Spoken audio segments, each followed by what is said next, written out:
तो चलिए आज हम लोग बात करते हैं साइंस के महत्वपूर्ण प्रश्न जो कि आपको 2026 का होने वाला परीक्षा के लिए बहुत ही महत्वपूर्ण है और ये सभी प्रश्न 9 फरवरी 2026 को होने वाली परीक्षा में पूछे जाने की संभावना है। तो चलिए हम लोग शुरुआत करते हैं पहले प्रश्न के साथ। आपका पहला प्रश्न पूछा गया है कि जल की अनुपस्थिति में अम्ल का व्यवहार अम्लीय क्यों नहीं होता है, ठीक ना।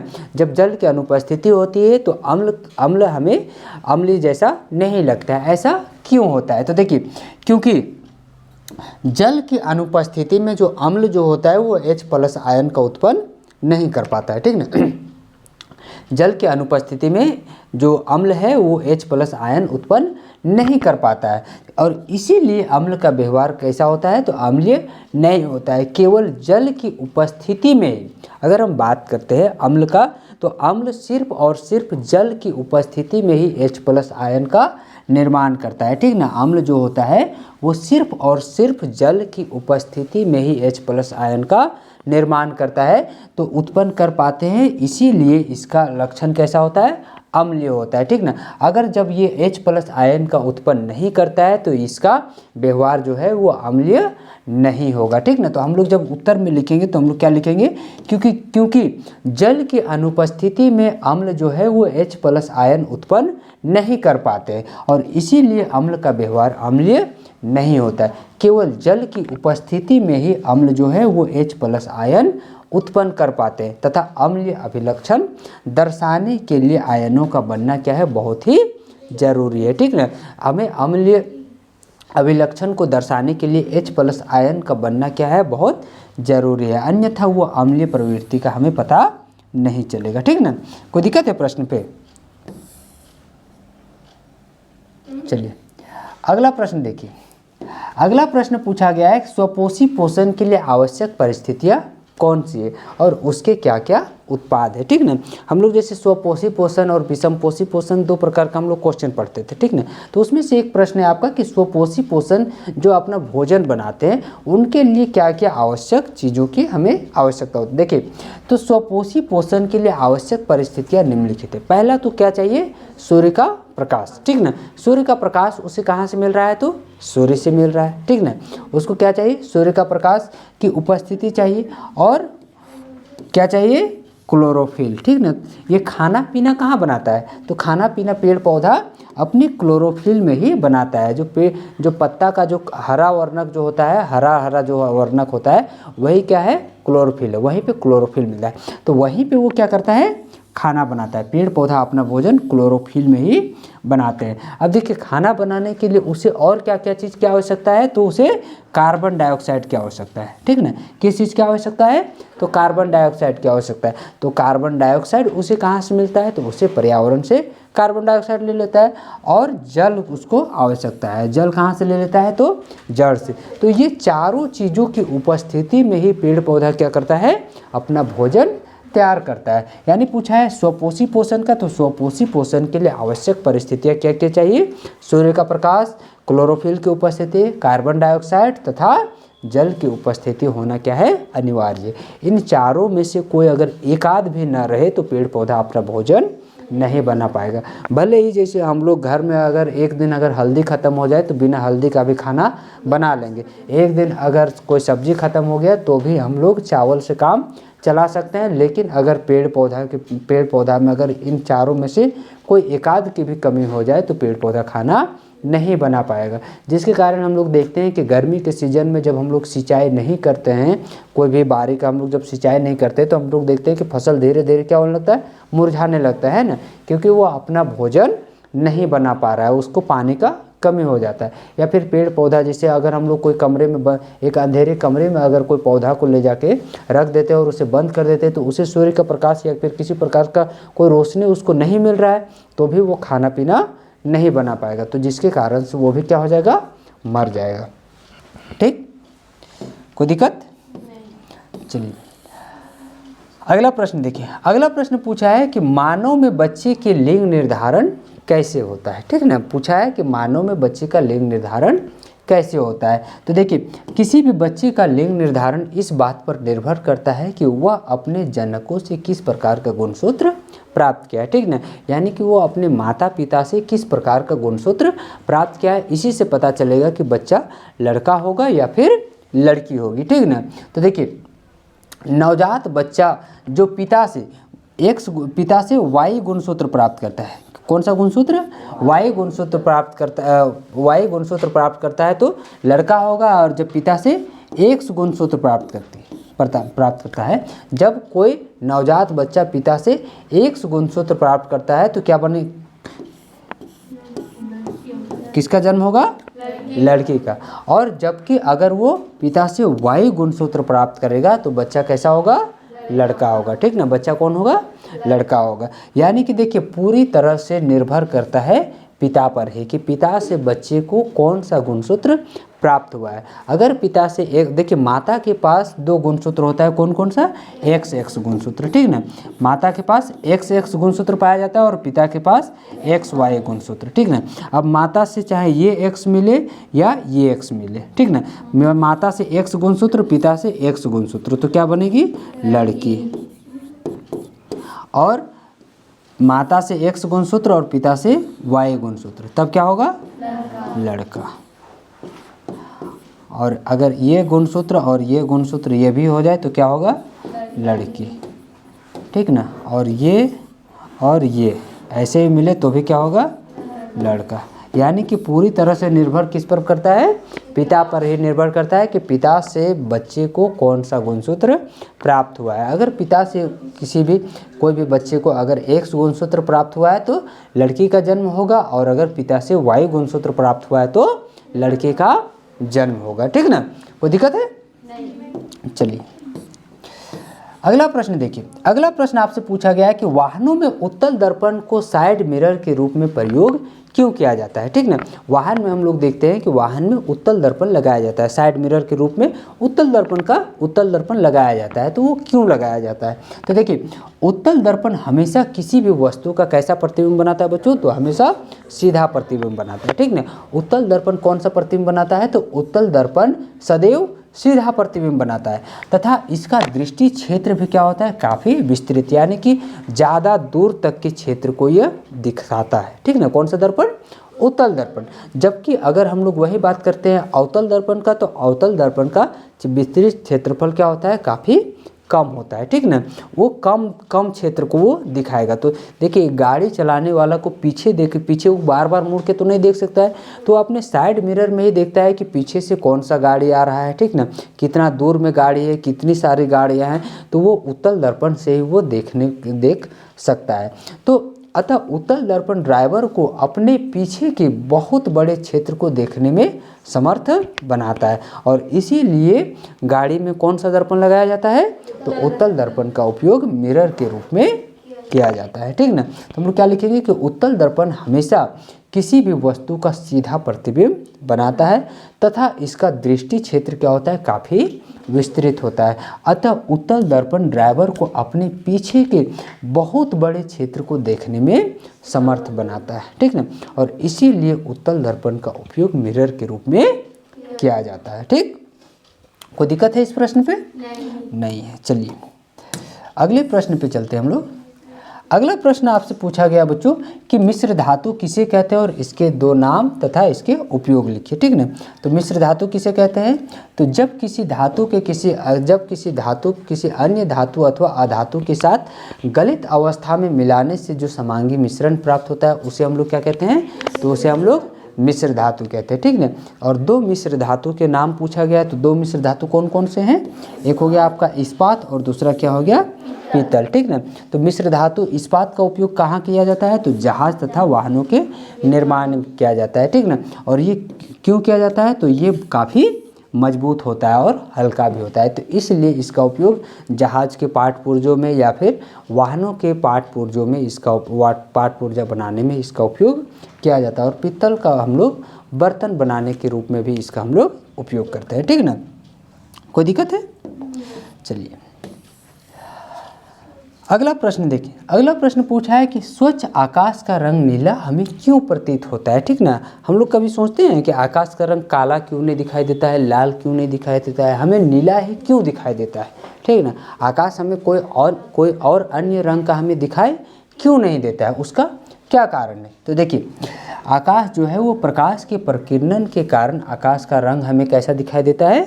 नीला प्रतीत होता है। देखिए, प्रकाश के किरणों में 7 रंग होता है, ठीक ना। उसमें से जो जिसका सबसे अधिक तरंगदैर्ध्य है उसका प्रकीर्णन क्या होता है? सबसे कम होता है। और जिस प्रकाश किरण का तरंगदैर्ध्य सबसे कम होता है उसका प्रकीर्णन क्या होता है? सबसे ज़्यादा होता है। यहाँ पे आप समझिए कि लाल रंग के प्रकाश का प्रकीर्णन क्या होता है? सबसे कम होता है। क्यों? क्योंकि उसका तरंगदैर्ध्य ज़्यादा होता है।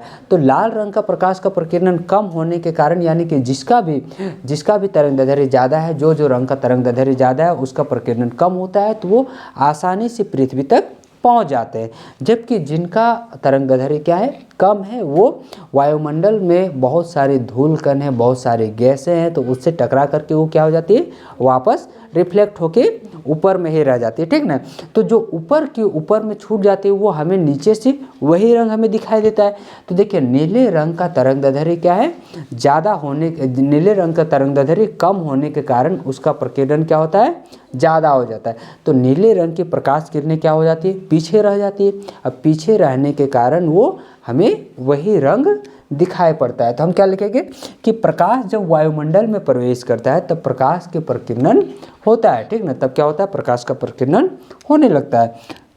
लाल रंग का प्रकीर्णन सबसे कम और नीले रंग का प्रकीर्णन क्या होता है? सबसे अधिक होता है। रंग के प्रकीर्णन में नीले रंग की अधिकता होती है और इसलिए आकाश का रंग हमें कैसा दिखाई पड़ता है? नीला दिखाई देता है, ठीक ना। नीले रंग का तरंगदैर्ध्य क्या होता है? तो नीले रंग का तरंगदैर्ध्य सबसे कम होता है और इसीलिए इसका प्रकीर्णन क्या होता है? ज़्यादा होता है। जबकि अगर वही बात करते हैं लाल रंग का, तो लाल रंग का तरंगदैर्ध्य अधिक है, इसलिए इसका प्रकीर्णन कम होता है, ठीक। चलिए अगला प्रश्न देखिए। अगला प्रश्न क्या पूछा गया बच्चों?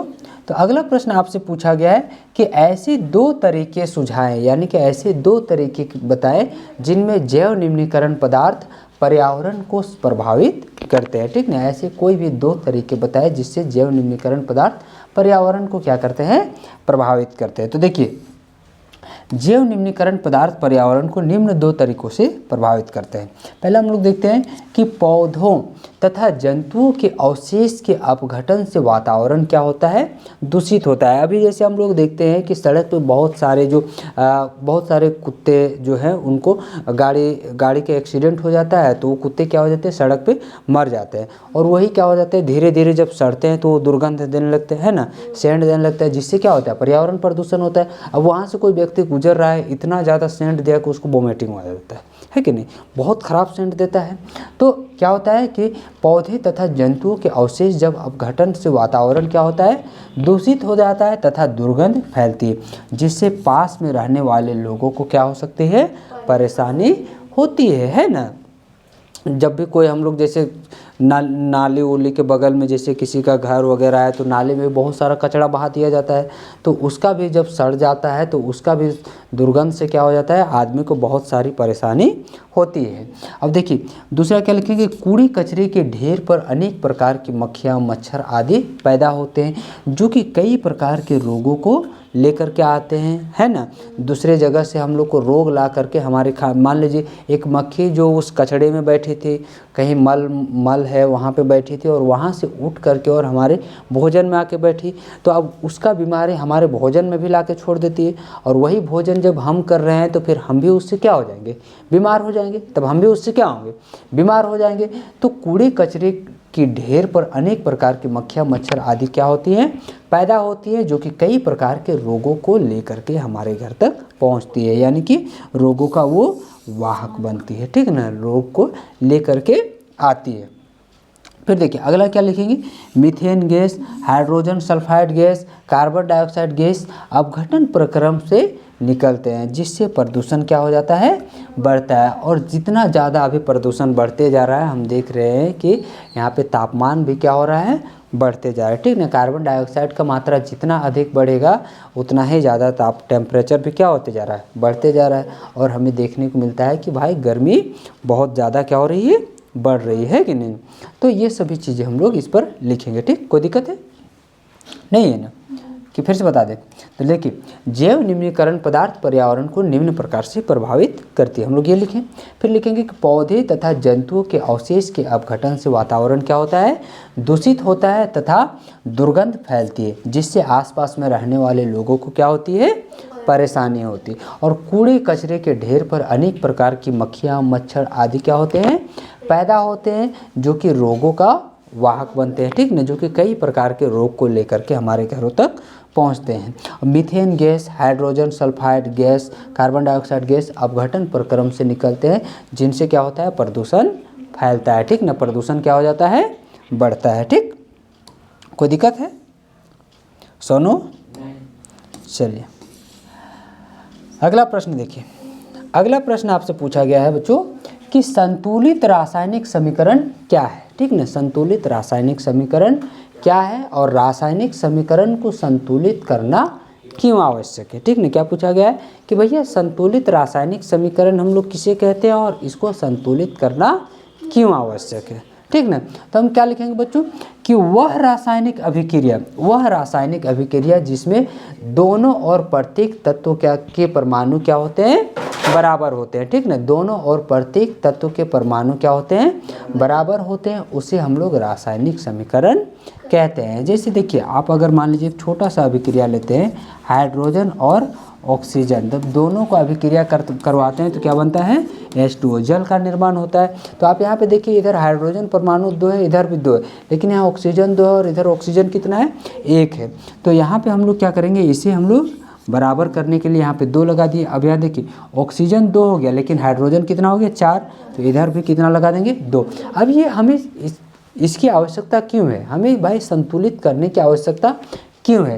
तो हम देखते हैं कि रासायनिक समीकरण को संतुलित करना आवश्यक है, क्योंकि द्रव्यमान संरक्षण का नियम कहता है, द्रव्यमान संरक्षण का नियम के अनुसार द्रव्यमान न तो बनाया जा सकता है और न ही क्या किया जा सकता है, नष्ट किया जा सकता है। इसलिए रासायनिक अभिक्रिया में प्रत्येक तत्व के परमाणुओं की संख्या क्या आती है, दोनों तरफ बराबर होनी चाहिए, और इसीलिए एक रासायनिक समीकरण को संतुलित करना आवश्यक है। जैसे अगर हम लोग जो अभी समीकरण लिखें, इसको अगर हम लोग बात करें, देखिए हाइड्रोजन का परमाणु द्रव्यमान कितना होता है, तो 1 होता है। अब यहाँ देखिए हाइड्रोजन, पहले अगर हम लोग बात करते हैं इस तरह से लिखते हैं, ऐसे H2 + O2 बराबर गिव्स क्या हो गया, H2O।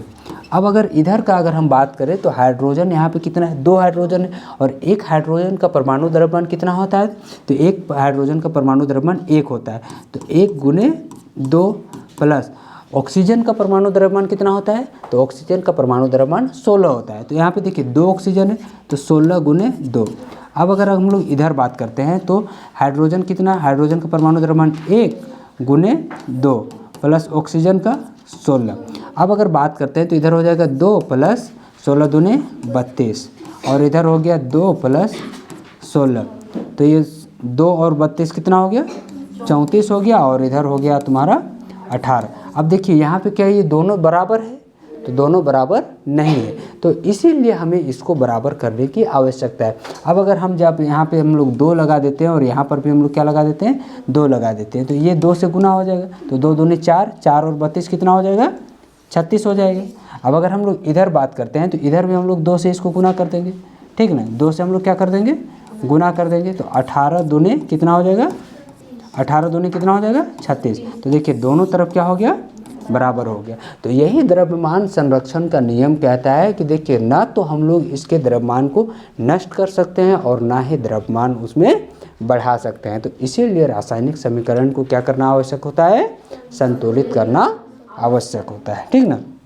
तो हम लोग इस तरह से लिखेंगे कि वह रासायनिक अभिक्रिया जिसमें दोनों और प्रत्येक तत्व के परमाणु क्या होते हैं, बराबर होते हैं, ठीक ना, संतुलित रासायनिक समीकरण कहलाते हैं। रासायनिक समीकरण को संतुलित करना इसलिए आवश्यक है क्योंकि द्रव्यमान संरक्षण के नियम के अनुसार द्रव्यमान न तो बनाया जा सकता है और न ही उसे नष्ट किया जा सकता है, ठीक ना। और इसीलिए रासायनिक अभिक्रिया में प्रत्येक तत्व के परमाणुओं की कुल संख्या दोनों तरफ बराबर होनी चाहिए, और इसलिए एक रासायनिक समीकरण को संतुलित करने की आवश्यकता होती है, ठीक ना।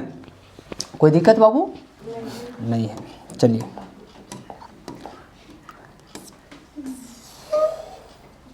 अगला प्रश्न देखिए, अगला प्रश्न क्या पूछा गया है कि आहार श्रृंखला में सामान्यतः कम चरण क्यों होते हैं, ठीक है ना। आहार श्रृंखला में हमें लंबे चरण क्यों नहीं दिखाई देते, हमें हमेशा कम चरण ही दिखाई देते हैं, ऐसा क्यों। तो देखिए, एक पोषी स्तर से दूसरे पोषी स्तर में केवल और केवल 10% ऊर्जा का ही क्या होता है, स्थानांतरण होता है। जैसे मान लीजिए कि देखिए एक घास है, ये जो घास जैसे उगा हुआ है, ठीक ना, इसको कौन खा गया, खरगोश खा गया, फिर खरगोश को शेर खा गया या फिर लोमड़ी खाया, जो भी आप लिख सकते हैं, ठीक है। या फिर घास को हिरन खाया, ठीक ना, घास को हिरन खाया, हिरन को फिर शेर खा गया। तो अब यहाँ पे देखिए, घास में अगर 100% अगर पोषक तत्व है, ठीक ना, घास में क्या है, 100% पोषक तत्व है, तो इस 100% का सिर्फ और सिर्फ 10% ही किसको मिलेगा, हिरन को मिलेगा, ठीक ना। अब इसको मिला 10%, अब इस 10% का ही 10%, ये जो घास में जितना पोषक तत्व है 100% है, अब 100% का देखिए, इसको हिरन खाया था, अब हिरन से जब इसको शेर खाएगा तो शेर को भी ये 10% घास का पोषक तत्व नहीं मिलेगा, बल्कि इस 10% का 10% मिलेगा, यानी कि इसको कितना मिलेगा, 1%, ठीक ना। यानी कि आप समझिए कि ये जो जितना इसमें जो पोषक तत्व था उसका मात्र 1% ही इसको मिल रहा है, ठीक ना। इसलिए आप देखिएगा कि शाकाहारी जीव जो होते हैं वो ज़्यादा ताकतवर होते हैं किसकी तुलना में, मांसाहारी की तुलना में, ठीक ना। तो देखिए, यही है 10% नियम भी अगर आपको जैसे पूछेगा 10% नियम क्या है, तो आप इसी प्रकार से लिखिएगा कि एक पोषी स्तर से दूसरे पोषी स्तर में केवल और केवल 10% ऊर्जा का ही क्या होता है, स्थानांतरण होता है। जबकि अगर हम बात करते हैं तो 90% ऊर्जा वर्तमान पोषी स्तर में जैव क्रियाओं में उपयोग हो जाता है। अगले स्तर के लिए ऊर्जा की बहुत ही कम मात्रा उपलब्ध हो पाती है। अतः आहार श्रृंखला में सामान्यतः 3 अथवा 4 चरण ही हमें देखने को मिलता है, ठीक ना। अब यहाँ पे आप एक बात और समझ सकते हैं कि जैसे आप देखिएगा कि जैसे हम लोग साग वगैरह हम लोग बनाते हैं या कोई भी सब्ज़ी बनाते हैं, तो उसको आप जितना ज़्यादा भून रहे हैं या फिर जितना ज़्यादा आप उसको तल रहे हैं, तो उसके वजह से भी उसका पोषक तत्व क्या हो जा रहा है, नष्ट हो रहा है, ठीक ना। उसका पोषक तत्व भी क्या हो रहा है, नष्ट हो रहा है। हम लोग देखिए, पहले जो आप घर में आप जैसे धनिया का चटनी बना रहे हैं, तो धनिया का चटनी जो हम लोग लोरही सिलट से हम लोग बनाते थे, लोरही सिलट से जो हम लोग पीसते थे, तो लोरही सिलट क्या करता है, उसको आराम से उसको पीस रहा है, उसको हीट नहीं कर रहा है, उसको गर्म नहीं कर रहा है, जिसके कारण उसका जो सुगंध है, उसका जो स्वाद है, वो धीरे धीरे बढ़ रहा है, ठीक ना। लेकिन अगर वही बात करते हैं हम लोग जब उसे मिक्सी में पीसते हैं, ठीक ना, मिक्सी में जब पीसते हैं तो मिक्सी क्या करता है, तेज़ी से घूमता है, और तेज़ी से घूमने के कारण उसको गर्म कर देता है, और गर्म होने के कारण उसका जो सुगंध है, उसका जो टेस्ट है, उसका जो स्वाद है, वो क्या हो जाता है, गायब हो जाता है। फिर हम कहते हैं कि ये स्वाद नहीं लगा, जबकि असली स्वाद क्या है, हमारे इंडियन कल्चर में है। इंडियन कल्चर में सबसे बेटर चीज़ है। लेकिन हम लोग किधर जा रहे हैं, हम लोग आधुनिकता पे जा रहे हैं और अपने शरीर को भी क्या कर रहे हैं, नुकसान पहुंचा रहे हैं कि नहीं। आज अभी देखिए, लोग जिम जाके और जिम कर रहा है, जबकि घर में वो पोछा नहीं मार सकता है, ठीक ना। घर में पोछा मारना, घर लीपना, रोटी बेलना, आजकल रोटी बेलने के लिए भी क्या करता है, लोग ऐसे खड़ा होकर रोटी बेल रहा है ना।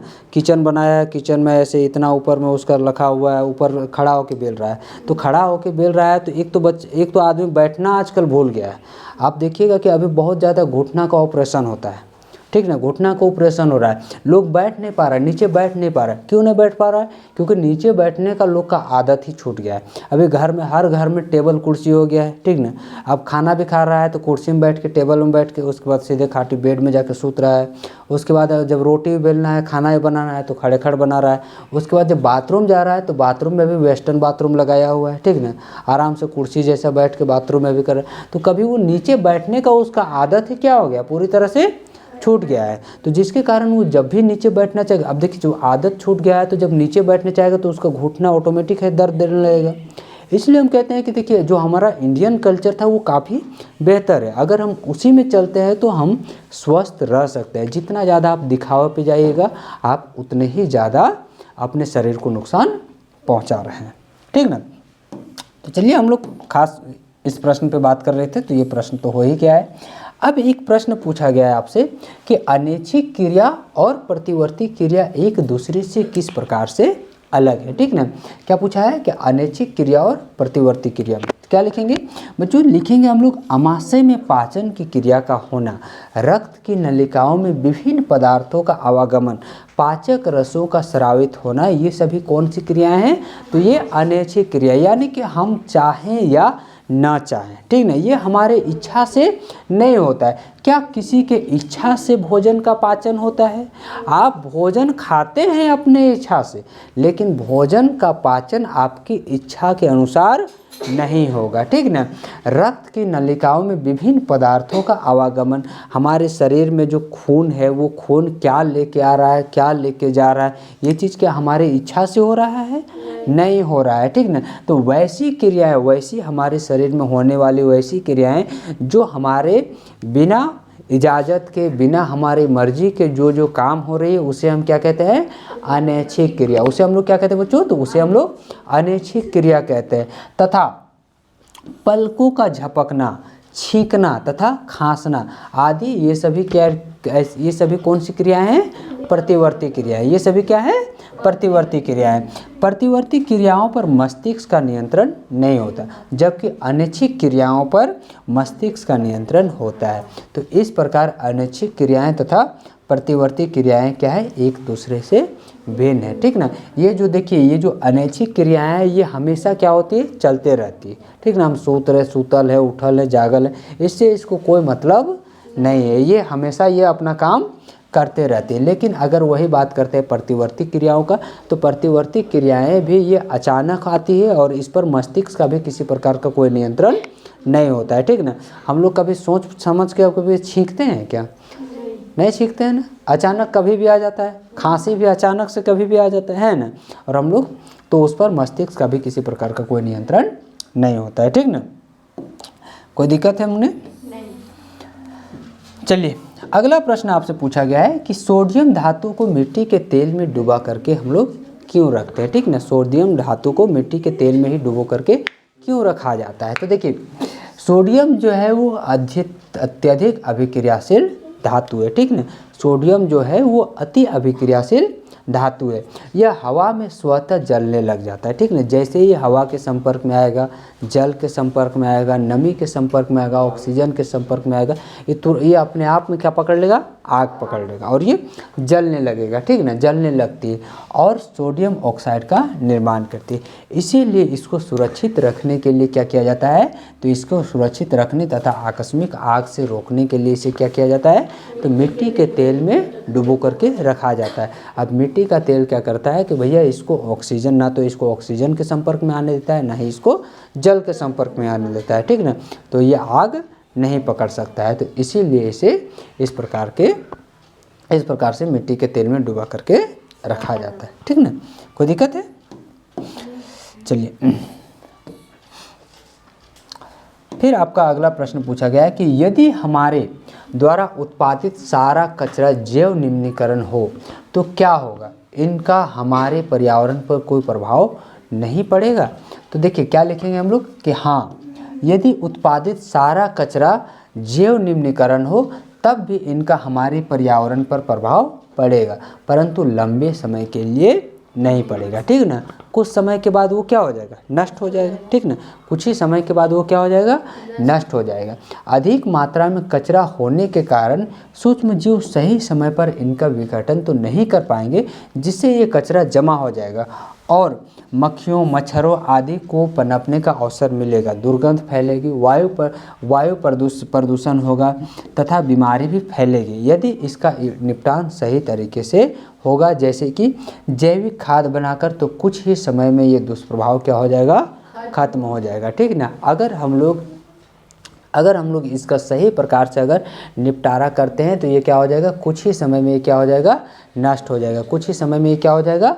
खत्म हो जाएगा तथा पर्यावरण को इससे कोई भी प्रकार का, मतलब किसी भी प्रकार की कोई क्षति नहीं होगी, ठीक ना। पर्यावरण को इससे किसी भी प्रकार की कोई क्षति नहीं होगी। तो हम लोग क्या लिखेंगे कि यदि उत्पादित सारा कचरा जैव निम्नीकरण हो तो इनका हमारे पर्यावरण पर कुछ प्रभाव पड़ेगा, लेकिन वो लंबे समय तक के लिए नहीं रहेगा, वो कुछ समय तक के लिए रहेगा और कुछ समय के बाद वो क्या हो जाएगा? पूरी तरह से नष्ट हो जाएगा, ठीक ना। कोई दिक्कत? चलिए,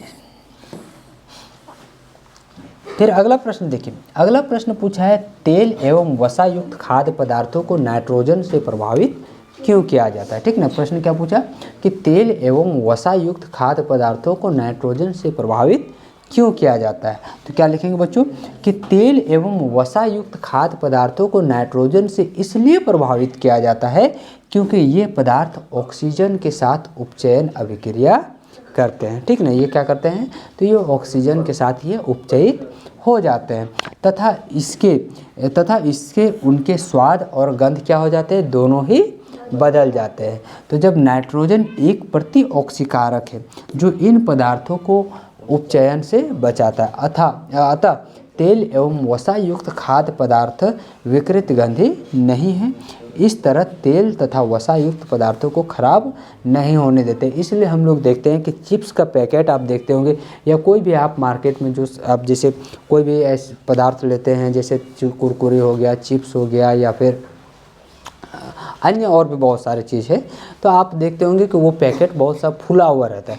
तो फुला हुआ रहता है तो उसमें हम लोग कहते हैं कि इसमें हवा भरा हुआ है, तो हवा भरा हुआ है, दुकानदार हम लोग को ठग रहा है। नहीं, उसमें जो हवा जो भरा हुआ है वो नाइट्रोजन गैस है।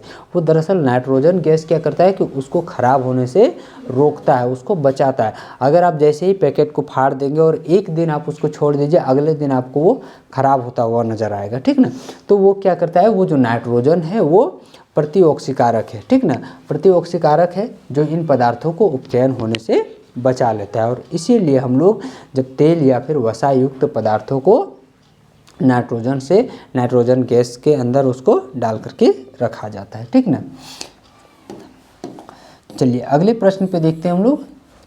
अगला प्रश्न आपका पूछा गया है कि एक एकल जीव द्वारा उपार्जित लक्षण सामान्यतः अगली पीढ़ी में वंशानुगत नहीं होते, क्यों नहीं होते हैं। ठीक है ना, तो देखिए हम लोग क्या लिखेंगे कि एक एकल जीव द्वारा उपार्जित लक्षण सामान्यतः अगली पीढ़ी में वंशानुगत नहीं होते हैं क्योंकि एकल जीव द्वारा उपार्जित लक्षण कायिक कोशिकाओं द्वारा उपार्जित होते हैं और कायिक ऊतकों में होने वाले परिवर्तन लैंगिक कोशिकाओं में के डीएनए में नहीं जा सकते और इस प्रकार व्यक्ति के जीवन काल में अर्जित अनुभव उसकी जनन कोशिकाओं के डीएनए में कोई अंतर नहीं लाता, इसलिए यह लक्षण वंशानुगत नहीं होते हैं। ठीक है ना, यानी कि देखिए आप कहिएगा कि कोई भी टीचर का बेटा टीचर नहीं बन सकता है या फिर कोई भी बुद्धिमान का बच्चा बुद्धिमान हो, ऐसा ज़रूरी है क्या? नहीं है, क्योंकि जिसका बाप पढ़ा लिखा है वो तो पढ़ाया लिखा है, वो क्या है, बाहर से लिया गया लक्षण है। ठीक ना, वो कौन सा लक्षण है, उपार्जित लक्षण है, तो वो आनुवांशिक लक्षण तो है नहीं, तो वो अगली पीढ़ी में भी वो नहीं जा सकता है। ठीक ना, वो क्योंकि वो बाहर से लिया गया लक्षण है। तो इसीलिए हम कहते हैं कि देखिए भैया जो भी उपार्जित लक्षण है वो आने वाली पीढ़ी में या फिर अगली पीढ़ी में वो ट्रांसफ़र नहीं होगा। ठीक ना, अगली पीढ़ी में वो नहीं जा सकता। उदाहरण के लिए यदि हम लोग बात करें, यदि चूहों की पूंछ काटकर जनन कराया जाए तो कई पीढ़ियों के बाद भी बिना पूंछ वाला चूहा उत्पन्न नहीं होगा। ठीक ना, यानी कि उसके डीएनए में पूंछ है ही। ठीक ना, तो उसका अगला पीढ़ी जो होगा वो भी उसका भी पूंछ रहेगा। ठीक ना, अगर मान लेते हैं कि किसी का अगर कान कट जाता है या हाथ कट जाता है तो इसका मतलब ये थोड़ी नहीं कि उसका बच्चा का हाथ ही नहीं रहेगा या उसका कान ही नहीं रहेगा। ठीक ना, ऐसा नहीं होगा। ठीक ना, उसका भी हाथ होगा, उसका भी कान होगा, क्योंकि उसके दादा परदादा के पास तो हाथ और कान था ना, तो उसका भी हाथ और कान दोनों ही रहेगा, नाक भी बढ़िया। अब देखिएगा कि महिला लोग जिसका मान ली कान जैसे 2-3 जगह छेदवा लेती है, तो इसका मतलब क्या, उसके बच्चे का कान पहले से छेदा रहता है क्या? नहीं रहता है। ठीक ना, तो क्यों, क्योंकि उसका बाद में उपार्जित किया गया लक्षण है। नाक भोर करा ली है दोनों तरफ से, ठीक ना, कान भोर करवा ले, तो इसका मतलब ये थोड़े ना कि उसका भी बच्चा का ये होगा, क्यों, वो बाद में उपार्जित लक्षण है ना। तो इसलिए वो वंशानुगत नहीं होता है। ठीक, चलिए फिर अगला प्रश्न देखते हैं। अगला प्रश्न पूछा है थर्मिट अभिक्रिया किसे कहते हैं, इसके कोई 2 उपयोग लिखिए। ठीक ना, क्या पूछा है, थर्मिट अभिक्रिया के बारे में। ठीक ना, तो आयरन ऑक्साइड की एल्युमिनियम के साथ अभिक्रिया की तीव्र होती है जिससे काफ़ी मात्रा में ऊष्मा उत्पन्न होती है और इस अभिक्रिया को हम लोग कौन सा अभिक्रिया कहते हैं, थर्मिट अभिक्रिया कहते हैं। थर्मिट अभिक्रिया के निम्न उपयोग है, ठीक ना। देखिए आयरन ऑक्साइड को एल्युमिनियम ऑक्साइड के साथ अभिक्रिया करवाया जाता है तो क्या बनता है, आयरन और एल्युमिनियम ऑक्साइड बनता है, ठीक ना। क्या बनता है, एल्युमिनियम ऑक्साइड बनता है। इसका काम कहाँ कहाँ पे है, तो रेलवे ट्रैक को जोड़ने में, यानी कि आप जो वेल्डिंग करते हुए लोगों को देखते होंगे, जब वेल्डिंग कर रहा है चट चट चट चट चट चट चट करके बहुत सारा उष्मा निकलता है, ठीक ना, और उस सामान उसको क्या कर देता है, आपस में जोड़ देता है। तो वही है, उसी को हम लोग कौन सा अभिक्रिया कहते हैं बच्चों, तो उसे थर्मिट अभिक्रिया कहते हैं। अब देखिए जो वेल्डिंग कर रहा है उसको पता नहीं है कि वो क्या काम कर रहा है, लेकिन वो काम कर रहा है। आप पढ़ रहे हैं लेकिन आप काम नहीं कर सकते हैं, या फिर आप नहीं कर रहे हैं, है कि नहीं। और दूसरा क्या लिखेंगे कि टूटे हुए मशीन के पुर्जों को जोड़ने में इसका काम होता है। या फिर आप अभी जो लोहा वगैरह का जितना भी सामान आप देख रहे हैं, जो आप खरीद रहे हैं, तो उसमें जो हम लोग वेल्डिंग करा रहे हैं तो उसमें कौन सी अभिक्रिया काम कर रही है, थर्मिट अभिक्रिया कर रही है, ठीक ना।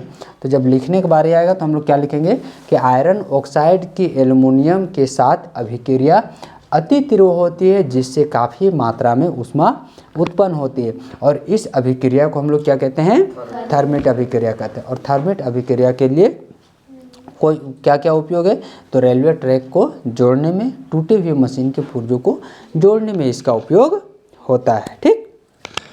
चलिए फिर अगले प्रश्न पे चलते हैं हम लोग बच्चों। अगला प्रश्न क्या बोला गया है कि जैव आवर्धन से आप क्या समझते हैं, ठीक ना। क्या पूछा है, जैव आवर्धन से आप क्या समझते हैं। तो विभिन्न फसलों को रोग एवं पीड़कों से बचाने के लिए पीड़क नाशक एवं रसायनों का अत्यधिक प्रयोग करते हैं, और ये रसायन बहकर मिट्टी में अथवा जल स्रोत में चले जाते हैं, ठीक ना, चले जाते हैं, और मिट्टी से इनका पौधों द्वारा अवशोषण हो जाता है, ठीक ना। क्या होता है कि देखिए जब भी हम लोग कोई भी ऐसे जब हम लोग कोई फसल लगाते हैं, जैसे आप धान की खेती में देखते होंगे कि हम लोग बहुत सारे दवाई का छिड़काव करते हैं, ठीक ना। तो दवाई का छिड़काव करते हैं, वो पानी के साथ मिल गया, ज़मीन के साथ मिल गया, और बह करके वो एक जगह से दूसरी जगह पानी में क्या जा रहा है कि नहीं जा रहा है। जब हम लोग यूरिया डाल रहे हैं, खाद डाल रहे हैं, है ना, तो वही क्या होता है, ये रासायन बह करके मिट्टी अथवा जल स्रोत में चले जाते हैं, और मिट्टी से इनका पौधों द्वारा अवशोषण हो जाता है, तथा जलाशयों से ये जलीय पौधे एवं जंतुओं में प्रवेश कर जाते हैं। क्योंकि ये पदार्थ जैव अजैव निम्नीकृत हैं, यह प्रत्येक पोषी स्तर पर उत्तरोत्तर संग्रहित होते जाते हैं। इस प्रकार आहार श्रृंखला से हानिकारक रासायनिक पदार्थ हमारे शरीर में प्रविष्ट हो जाते हैं, क्योंकि किसी भी आहार श्रृंखला में मनुष्य शीर्ष स्थान पे है, ठीक है ना। मनुष्य क्या है, सबसे ऊपर में। मनुष्य क्या है, शाकाहारी भी है, मांसाहारी भी है, यानी कि मनुष्य क्या है, सर्वाहारी है। मनुष्य चाहे कोई, जैसे मान लीजिए अगर हम लोग कोई एक पोल्ट्री मुर्गी का अगर हम बात करते हैं, एक मुर्गी का अगर देखो तो उसको पूरी तरह से उसको केमिकल से ही तैयार किया जाता है। 20 से 22 दिन में एक मुर्गी, जो कि एक दिन का बच्चा 20 दिन के अंतर्गत वो 1 किलो से ऊपर का हो गया, यानी कि उसको पूरी तरह से केमिकल से ही बड़ा किया गया है, और उसको हम लोग खा रहे हैं। तो वो केमिकल हमारे अंदर भी आ रहा है, नहीं आ रहा है, आ रहा है। तो हमको उससे नुकसान हो सकता है कि नहीं होगा, हमको उससे नुकसान होगा, ठीक ना, उससे हमें नुकसान होगा ना।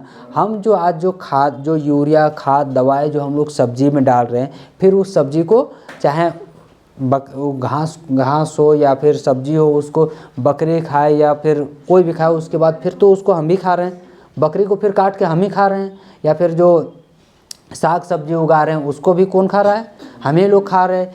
तो उसके कारण से वो जो दवाई है, जिस दवाई से वो साग सब्जी तैयार किया गया, उसको हम खाएं तो वो दवाई हमारे शरीर में भी आया या नहीं आया, आया तो वो हमारे लिए नुकसानदायक है कि नहीं है, ठीक ना। तो ये प्रविष्ट हो जाते हैं, क्योंकि किसी भी आहार श्रृंखला में अगर बात किया जाए तो मनुष्य क्या है, सबसे ऊपर स्थान पे। अतः हमारे शरीर में यह हानिकारक रासायन सर्वाधिक मात्रा में संचित हो जाते हैं। इसे हम लोग क्या कहते हैं, जैव आवर्धन कहते हैं, ठीक ना। तो इसी को हम लोग क्या कहते हैं बच्चों, तो इसी को हम लोग जैव आवर्धन कहते हैं, ठीक ना। चलिए फिर अगला प्रश्न देखिए। अगला प्रश्न पूछा है कि वायवीय तथा अवायवीय श्वसन में क्या अंतर है, उदाहरण के द्वारा स्पष्ट कीजिए, ठीक ना। उदाहरण सहित बताइए वायु श्वसन और अवायवीय श्वसन में अंतर। तो हम लोग क्या लिखेंगे बच्चों, लिखेंगे जब श्वसन की प्रक्रिया ऑक्सीजन की उपस्थिति में होता है, ठीक ना। जब श्वसन की प्रक्रिया किसकी उपस्थिति में होता है, तो ऑक्सीजन की उपस्थिति में होता है, तो इसे हम लोग क्या कहते हैं, वायवीय श्वसन कहते हैं, ठीक ना। जब श्वसन की क्रिया ऑक्सीजन की उपस्थिति में होता है तो इसे हम लोग वायवीय श्वसन कहते हैं। जैसे मनुष्य में वायु श्वसन की प्रक्रिया होती है, ठीक ना। मनुष्य वायुमंडल में ऑक्सीजन की उपस्थिति में सांस ले रहा है, ठीक ना, तो इसे हम लोग क्या कहेंगे, वायवीय श्वसन। जब श्वसन की प्रक्रिया ऑक्सीजन की अनुपस्थिति में होता है, ठीक ना, जब श्वसन की क्रिया किसकी अनुपस्थिति में, ऑक्सीजन की अनुपस्थिति में होता है तो उसे हम लोग क्या कहते हैं, अवायवीय श्वसन कहते हैं, ठीक ना। उसे हम लोग क्या कहते हैं, अवायवीय श्वसन कहते हैं। यह कहाँ पे होता है, तो ईस्ट में अवायवीय श्वसन की प्रक्रिया पाई जाती है, ठीक ना। मनुष्य में वायवीय श्वसन और ईस्ट में अवायवीय श्वसन की प्रक्रिया हमें देखने को मिलती है, ठीक ना। यानी कि जहाँ पे ऑक्सीजन की उपस्थिति में श्वसन क्रिया चल रही है उसे वायु श्वसन, और ऑक्सीजन की अनुपस्थिति में जहाँ पे श्वसन क्रिया चल रही है उसे हम लोग क्या कहते हैं, अवायवीय श्वसन कहते हैं, ठीक ना। चलिए फिर अगला प्रश्न देखिए। अगला प्रश्न आपसे पूछा गया है कि छुई मुई पादप में गति तथा हमारी टांग में होने वाली गति के तरीके में क्या अंतर है, ठीक है। छुई मुई पौधे और हमारी टांग की गति में क्या क्या अंतर हमें देखने को मिलता है, ठीक ना। छुई मुई पौधा देखते होंगे जिसको हम लोग गांव देहात पर लजौनी घास भी कहते हैं ना, तो उसको छूने से उसका पत्ता क्या हो जाता है, ऑटोमेटिक क्या हो जाता है, सिकुड़ जाता है, बंद हो जाता है, ठीक ना। तो देखिए छुई मुई पादप स्पर्श करते ही पत्तियों को क्या कर लेता है, झुका करके बंद या फिर संवेदनशीलता का परिचय दे देती है। तो वही पादप हार्मोन के प्रभाव के कारण पादप कोशिकाएं यह परिवर्तित कर देती है, जबकि हमारी टांग में होने वाली ऐच्छिक क्रिया का परिणाम है जो कि अनुमस्तिष्क के द्वारा संचालित होती है। इनमें तंत्रिका नियंत्रण का सहयोग प्राप्त करती है, ठीक ना। देखिए जब छुई मुई पादप को जब हम लोग स्पर्श करते हैं तो ये अपनी पत्तियों को क्या करती है, झुका करके बंद कर लेती है और ये संवेदनशीलता का परिचय देती है, ठीक ना। अगर वहीं हम लोग बात करते हैं पादप हार्मोन के प्रभाव के कारण पादप कोशिकाएं यह परिवर्तित कर देती है, जबकि अगर बात करते हैं हमारी, ठीक ना, हमारी टांगों में होने वाली क्रिया का, तो जबकि हमारी टांग में होने वाली ऐच्छिक क्रियाओं का परिणाम है। जब हम लोग चाहते हैं कि भैया पैर को अभी हमको, जब हम ये सोचेंगे कि भैया हमको यहाँ से वहाँ तक चल के जाना है, तभी हमारा पैर काम करेगा क्या, ऑटोमेटिक हम लोग का पैर काम करने लगता है क्या, नहीं काम करता है। हम लोग जब सोचते हैं पैर को हिलाने के बारे में, जब हम सोचते हैं तभी हमारा पैर हिलता है कि नहीं। तो यह हमारी ऐच्छिक क्रियाओं का परिणाम है जो अनुमस्तिष्क के द्वारा संचालित होती है, ठीक ना। ये किसके द्वारा नियंत्रित होती है, तो यह अनुमस्तिष्क के द्वारा संचालित होती है और इसमें तंत्रिका नियंत्रण का सहयोग प्राप्त किया जाता है, ठीक। कोई दिक्कत है? चलिए अगला प्रश्न देखिए, आहार जाल क्या है। प्रश्न क्या पूछा गया है कि आहार जाल क्या है, तो क्या लिखेंगे हम लोग कि विभिन्न आहार श्रृंखलाओं की लंबाई एवं जटिलता में काफ़ी अंतर होता है। आमतौर पर हम लोग देखते हैं, आमतौर पर प्रत्येक जीव 2 अथवा अधिक प्रकार के जीवों का आहार बनता है जो स्वयं अनेक प्रकार के जीवों का आहार बनाते हैं। अतः एक सीधी आहार श्रृंखला के बजाय जीवों के मध्य आहार संबंध शाखान्वित होते हैं तथा शाखान्वित श्रृंखलाओं का एक जाल बनाते हैं। इसी को हम लोग क्या कहते हैं, आहार जाल कहते हैं, ठीक ना। जैसे अभी अगर हम लोग बात करते हैं एक आहार जाल का, अगर हम लोग एक उदाहरण देखते हैं तो देखिए ये जो घास है, ठीक ना, घास को क्या कर रही है, घास को एक खरगोश भी खा रहा है, खरगोश भी खा रहा है, हिरन भी खा रही है, बकरी भी खा रही है, ठीक ना। अब बकरी इसको डायरेक्ट शेर खा रही है, ठीक ना। इसको मान लो बकरी को कुत्ता खा गया, कुत्ता को भेड़िया खा गया, ठीक ना, भेड़िया को शेर खा गया, ठीक ना। तो ये देखिए शेर डायरेक्ट इधर भी आ रहा है, इधर से भी आ रहा है, इधर, मतलब ये चारों तरफ से जो जाल का निर्माण होता है, ठीक ना, उसी को हम लोग क्या कहते हैं, आहार जाल कहते हैं, ठीक ना। चलिए तो हम लोग यहाँ पे टोटल 19 प्रश्न देखें और ये 19 प्रश्न आपके लिए बहुत ही महत्वपूर्ण था। अगर आपको सभी प्रश्न अच्छे से समझ में आ गया होगा तो वीडियो को लाइक करें, कमेंट करें और चैनल को अगर सब्सक्राइब नहीं किए हैं तो उसको भी करिए लीजिए। और क्या रोज़ जो है तो बोलना पड़ेगा। फिर मिलेगा हम लोग नए वीडियो में, तब तक के लिए धन्यवाद।